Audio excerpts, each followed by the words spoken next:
சமைக்கலாம் ருசிக்கலாம் சேனலுக்கு உங்களை அன்புடன் வரவேற்கிறோம். ஹாய் ஃப்ரெண்ட்ஸ், இப்போ நம்ம இன்றைக்கி பார்க்க போகிறது என்னென்னு பார்த்திங்கன்னா, ஒரு ஸ்நாக்ஸு மிக்சர் தான் நம்ம பார்க்க போகிறோம். அதுக்கு இப்போ நம்ம வந்து காரா சேவ் பண்ணிடுவோம். காரா சேவ் பண்ணுறதுக்கு நான் வந்து இப்போது அரிசி மாவு 1 கப்பு 3 கப்பு 4 கப்பு கடலை மாவு எடுத்திருக்கேன். அதை கடலை மாவும் அரிசி மாவும் நல்லா மிக்ஸ் பண்ணி வச்சுருக்கேன். இப்போ அது கூட நம்ம என்னென்ன சேர்க்கலான்றதை நான் உங்களுக்கு சொல்கிறேன். அது கூட உப்பு, தேவையான அளவு உப்பு, மஞ்சத்தூள், மிளகாப்பொடி,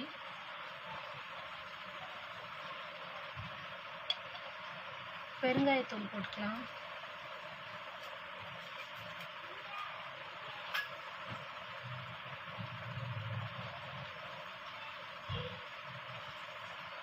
இதெல்லாம் நல்லா சேர்த்து கலந்துக்கலாம்.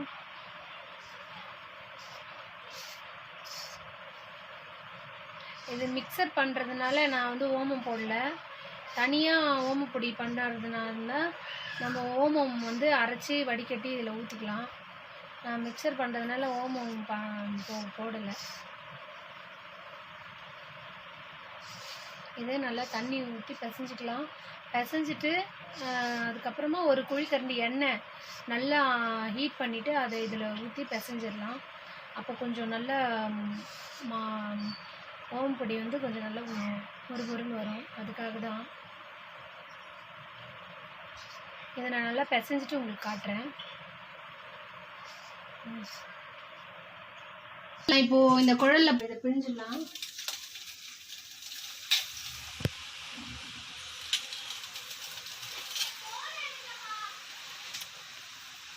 சொல்லிட்டு போனாங்க அப்பா.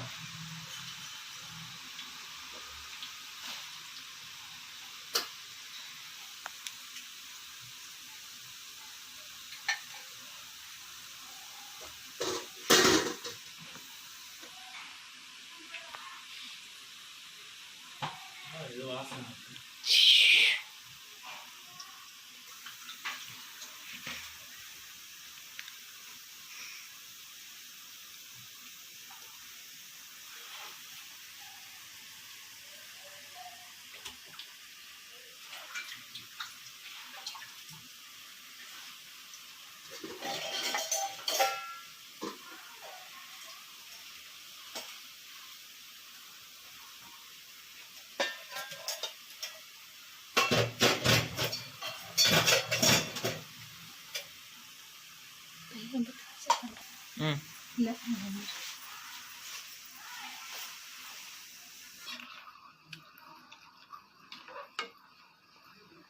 எடுக்கிறது தான் கஷ்டம் இப்போ கரண்ட் இல்லாமல்.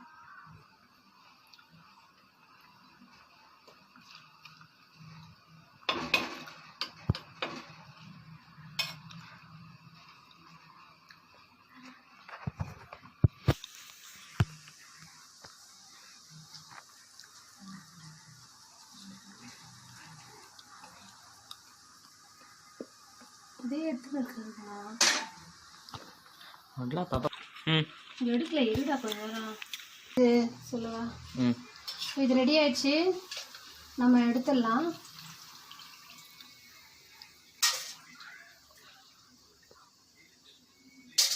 இப்போ நான் போட்டது வந்துதா? நீங்கள் எடுத்து போட்டுங்க. அதை கட் பண்ணிவிடேன். அது வரல, நான் பேசுறத கட் பண்ணிவிடேன். ஏன் இதெல்லாம் நான் பார்த்துக்கிறேன். இப்போ நீ இது பண்ணிட்டு அப்படியே 1 2 3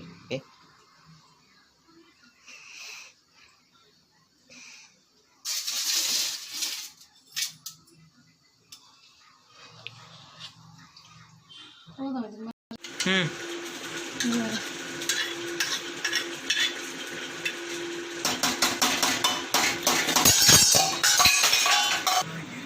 சொல்கிறேன், ஸ்டார்ட். நான் இப்போது பூந்திக்கு மாவு பண்ணி வச்சுருக்கேன். இந்த பதத்துக்கு நீங்கள் கரைச்சி வச்சுக்கோங்க. இது வந்து நம்ம காரா பூந்திக்கு போட்டிருந்தீங்களா ஓம் பொடிக்கு, அதே மாவு தான்.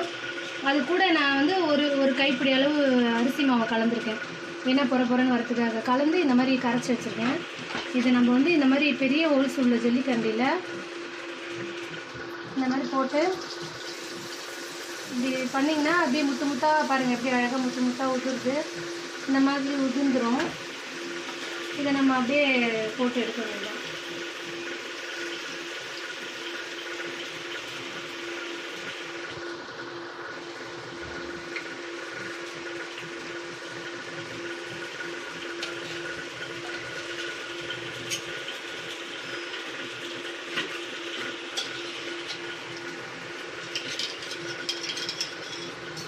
நான் காமிச்ச பதத்துக்கே நீங்கள் கரைச்சி வச்சுட்டிங்கன்னா அப்பப்போ ஸ்பூனில் இப்படியே தட்ட வேண்டியதில்லை.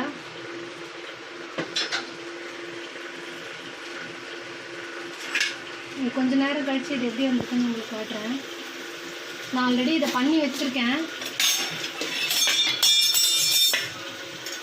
இங்கே பாருங்க, பூண்டி நல்லா சத்தம் கேட்குது உங்களுக்கு, நல்லா வந்திருக்கு. நான் இப்போ கொஞ்சம் உடச்சக்கலை எடுத்திருக்கேன், ஒரு 100-200 கிராம் அளவுக்கு. அதை நம்ம எண்ணெயில் போட்டு அப்படியே வெறுமனே ஃப்ரை பண்ணி எடுத்துக்கலாம். இதுக்கு தேவையான உப்பு மிளகா பொடியெலாம் நம்ம லாஸ்ட்டில் போட்டுக்கலாம். இதுக்கு வேர்க்கடலைக்கு எடுக்கலாம். இதை பொரித்து எடுத்துக்கலாம் உடச்சக்கல்லையை.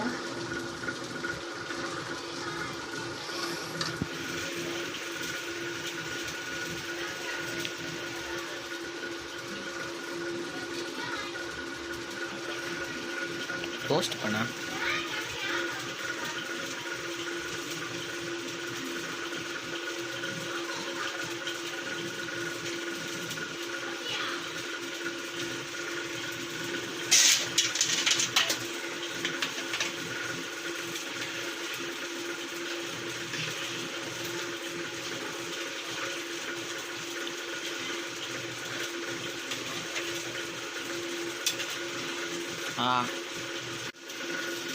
இப்போ நம்ம ஒரு 200 கிராம் அளவுக்கு வேர்க்கடலை போட்டு வறுத்து எடுத்துக்கலாம்.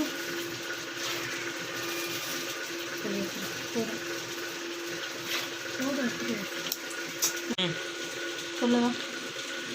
இப்போ இது நல்லா ஃப்ரை ஆயிடுச்சு. இதை நம்ம எடுத்துடலாம்.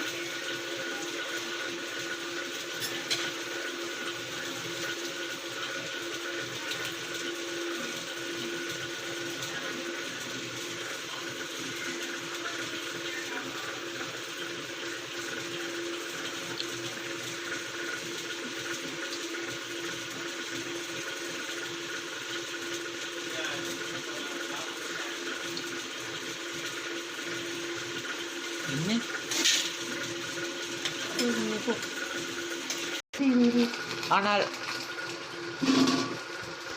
போடுவா. நான் இப்போது முந்திரி 100 கிராம் எடுத்து வச்சுருக்கேன், அதையும் நான் போட்டு ஃப்ரை பண்ணிக்கிறேன்.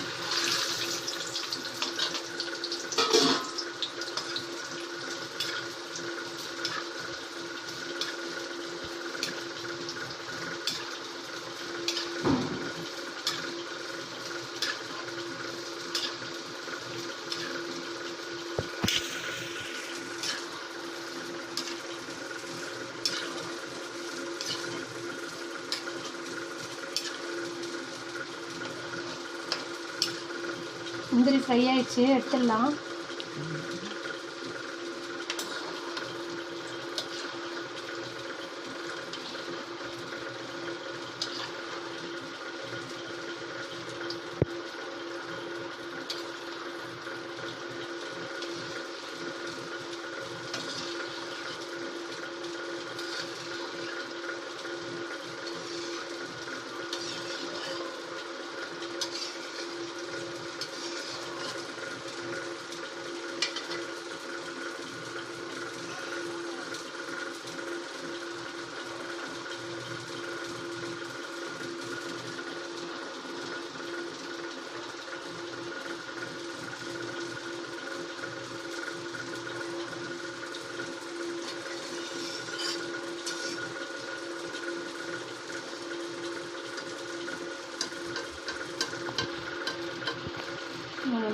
நல்லா ஆயில் எடுத்து ட்ரை பண்ணிடலாம்.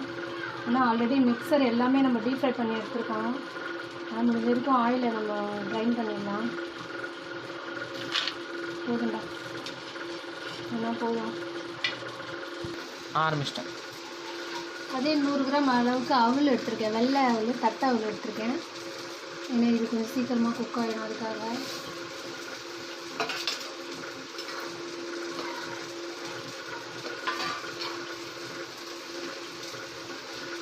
சீக்கிரமாக ஃப்ரை ஆகிடும் இது, அதனால் பார்த்து டக்குன்னு எடுத்துருங்க.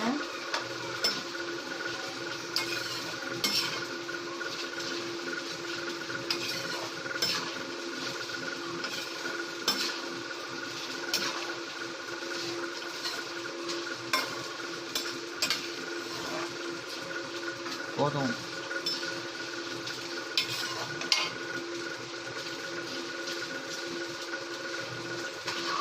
ஃப்ரை ஆயிடுச்சு. இவ்வளோ எண்ணெயா?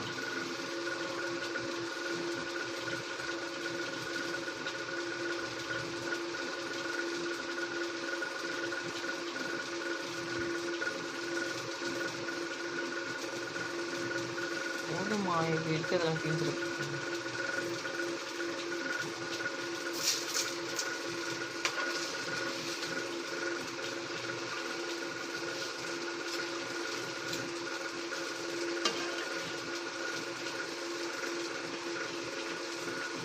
டைம் கொஞ்சம் லேட் ஆகும். கொஞ்சம் போதும்.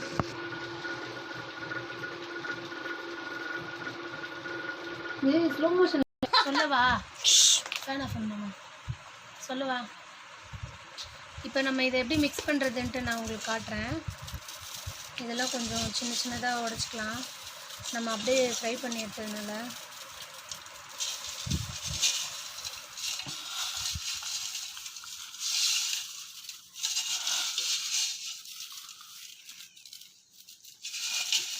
என்கிட்ட பெரிய பேஷன் இல்லாதனால நான் இதிலே போட்டு காட்டுறேன். இப்போ நம்ம பூந்தி பண்ணியிருக்கோம், அந்த பூந்தி இதில் போட்டு மிக்ஸ் பண்ணிடலாம்.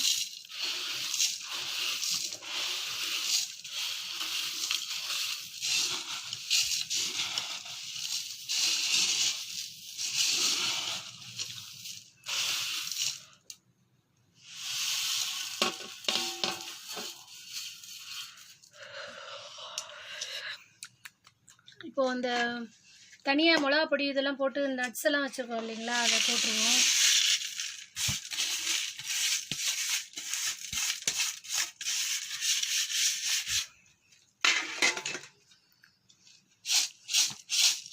கை வச்சிங்கன்னா ரொம்ப உதிர்ந்துடும், அதனால் நீங்கள் இப்படியே மிக்ஸ் பண்ணிக்கலாம்.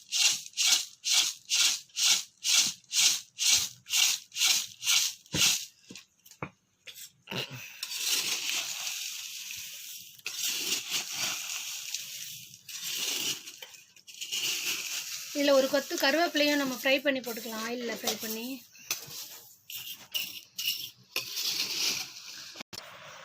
இப்போ நம்ம கருவேப்பிலை வறுத்து போட்டாச்சு, மிக்ஸ் பண்ணிக்கலாம்.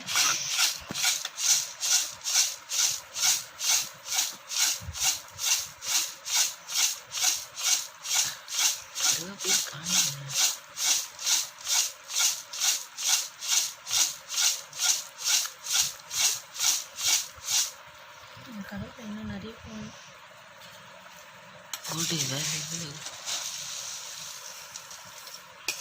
ஓகே, என்ன பெரிய பிரமாதம்.